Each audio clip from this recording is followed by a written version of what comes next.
Nothing is को bracket में डालना, इसको हम बाद में पढ़ेंगे। N offence which is done by a person who is, सबसे पहले इज को डालना सर्कल में, यानी कि पहले पर्सन की बात की गई है। राधे राधे एवरीवन, मैं हूं दीक्षा और आज की इस वीडियो में हम बात करने वाले हैं जनरल एक्सेप्शंस में से फर्स्ट जनरल एक्सेप्शन के बारे में, that is mistake under section 76 of the IPC और under section 14 of the BNS. दोनों की बेरक लैंग्वेज सेम है, तो सबसे पहले कॉन्सेप्ट पर जाने से पहले हम बेरक लैंग्वेज पर चलते हैं।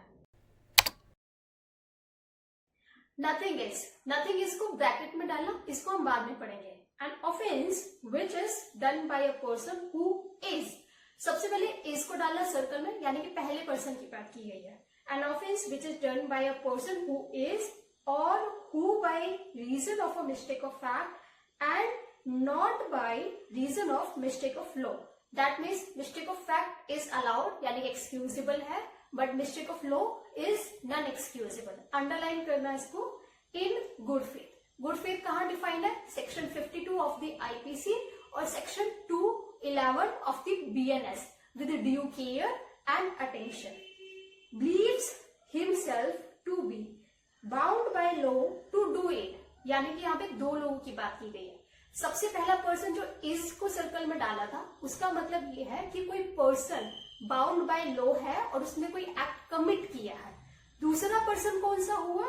ऐसा कोई पर्सन जो कि बाउंड बाय लॉ नहीं है, पर वो बिलीव करता है मिस्टेक ऑफ फैक्ट के कारण कि मैं बाउंड बाय लॉ हूं और उसने कोई एक्ट कमिट किया है। पर दोनों ही पर्सन ने एक्ट कमिट किया है इन दी गुड फेथ, यानी कि with due care and attention के साथ।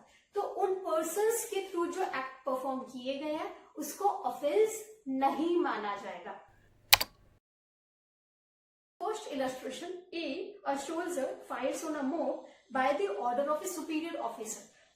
तो यहाँ पर जो ए ने फायर किया वो सुपीरियर ऑफिसर के ऑर्डर पे नहीं किया, बल्कि उसकी अगली line in conformity with the commands of the law, यानी कि लॉज के थ्रू वो बाउंड थे, इसीलिए उन्होंने फायर किया, ऑफिसर के कारण नहीं किया। तो वो डिफेंस में किस वजह से आएंगे? ऑर्डर के कारण नहीं आएंगे, लॉज के कारण आएंगे। तो यहाँ पर वो 76 का डिफेंस लेकर चार्जेस उनके ऊपर से रिमूव किए जा सकते हैं। दूसरा exception, an officer of a court of justice being ordered by that court to arrest Y. A जज है, उन्होंने ऑर्डर किया कि वाई को अरेस्ट करके लेकर आओ, एंड आफ्टर ड्यू इंक्वायरी, यानी कि गुड फेथ में पूरी इंक्वायरी करने के बाद पुलिस ऑफिसर ने क्या किया? Believing Z to be Y arrest Z, वो Y समझ के Z को अरेस्ट करके ले गए, लेकिन इंक्वायरी करने के बाद में, यानी कि इंक्वायरी के बेस पर उनको ये बिलीव हुआ कि दैट पर्सन ही Y है और अरेस्ट करके ले गए। तो E has committed no offence. क्यों? क्योंकि उन्होंने इंक्वायरी की, दैट मीन्स वो गुड फेथ का डिफेंस ले सकते हैं। अगर इंक्वायरी किए बिना वो अरेस्ट करके लेके जाते तो ऑफेंस में आ सकते थे। तो यहाँ पर गुड फेथ का डिफेंस लेकर, यानी कि केयर एंड अटेंशन का डिफेंस लेकर वो एक्सेप्शन की कैटेगरी में आ चुके हैं।